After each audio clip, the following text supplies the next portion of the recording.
Have you ever just stared at a blank page, completely dreading the idea of writing your CV?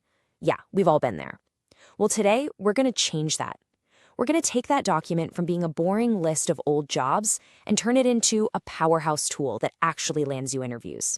And we'll be using the brilliant insights from Julianne Amos's book, Write a Winning CV. And let's start with the single most important mindset shift you can possibly make. This quote from Julianne Amos, it's everything. Your CV has one job, and one job only, to get your foot in the door. It's not your life story, it's the key.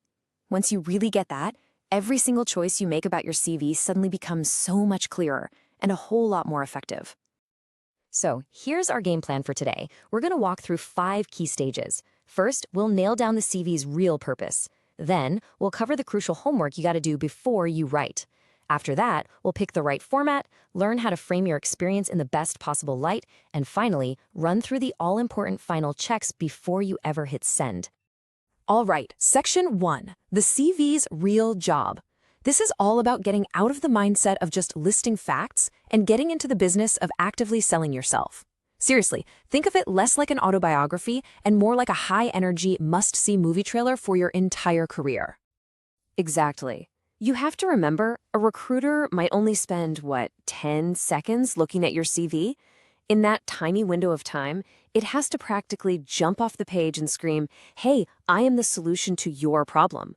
It's up against a mountain of other applications, so it has to be a sharp, compelling ad that convinces them you're the one for that specific job. Okay, which leads us perfectly into Section 2. Look, before you type a single word, you have to do your homework. A winning CV is never, ever generic. It's always built on a solid foundation of research, not just into the company, but into yourself too. And that self-research starts right here. I mean, what do you actually want? Answering these questions for yourself gives you a crystal clear target. Think about it. You can't write a convincing sales pitch if you don't even know who you're selling to or what you're trying to get. That clarity is going to shine right through your application. Now, what I love about this is how proactive it is. A massive number of jobs are never even advertised publicly. By doing your research on companies you actually admire and applying directly, you stop waiting for opportunities to come to you, you start creating them. And that little detail about finding a specific person's name, that can be the thing that makes your application stand out from the pile. Okay, on to Section 3, choosing your format. The best way to think about this is like the architectural plan for your CV. The structure you pick totally changes how your career story is told. And believe me, picking the right one is a huge strategic decision. And here are your 2 main blueprints. The chronological one is the classic. It's what most employers expect, and it's perfect if you have a nice, steady career path. But, and this is a big but, the functional format is a lifesaver if you're switching careers or maybe have some gaps in your employment. It lets you lead with your skills, what you can do for them, instead of drawing attention to a work history that isn't perfectly linear. Let's move to Section 4 and see how this all comes together. So you've got your structure, now it's time to fill it with content that really shines. This part is all about framing your experience to make the biggest, most positive impact possible. Just look at the difference here. This is how you take your CV from a passive list of chores to a powerful list of achievements. Instead of saying, responsible for cost control, which sounds kind of boring, right? You say, implemented a new system that saved 15% on supply costs. See, you put a number on it. You show your impact. And notice the tips on presentation. Keep it clean, professional, simple. Your skills should be the star of the show, not your wild font choice.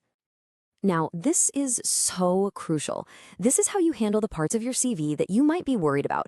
And let's be real, almost everyone has them. The key is not to hide these things, but to frame them honestly and positively. That gap in your employment wasn't a void. It was a time you were a full-time parent or traveling. It's all about controlling the narrative and presenting your unique path in the best way. And here we are, our final section, the final inspection. You have done all this hard work building a fantastic CV. Please, do not let a sloppy finish ruin everything. This last stage is every bit as critical as the first. We're bringing this quote back for a reason. It is the golden rule, and it applies to every single step, especially this final check. Before you send a thing, you have to ask yourself, is this document perfectly tailored for this specific job at this specific company? If the answer is anything but a loud yes, go back and tweak it. Think of this as your absolute, non-negotiable pre-flight checklist. One little typo can send your CV right into the trash. So step 1, check your facts. Are your dates right? Is your phone number correct? Step 2, check the details. Hunt down every last typo and grammar mistake. 3, check the quality. Are you selling your achievements or just listing tasks? And finally, step 4, and this is maybe the most important, get help. A fresh pair of eyes will always catch something you missed. Okay, listen up because this is a huge warning. In our digital world, hitting send can be a total minefield.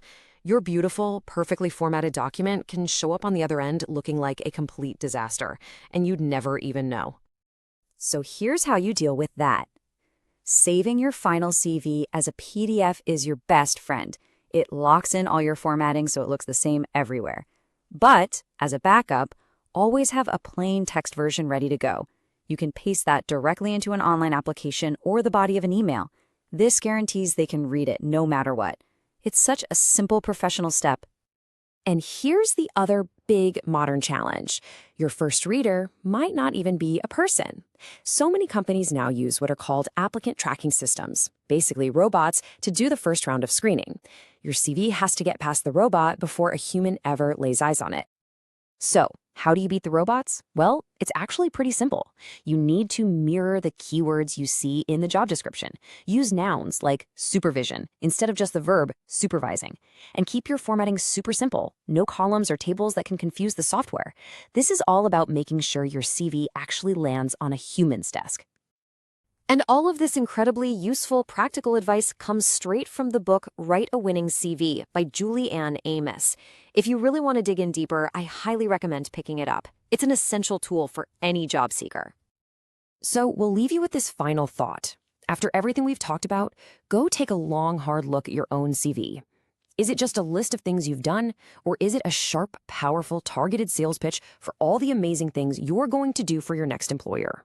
Think about it. Thanks for watching.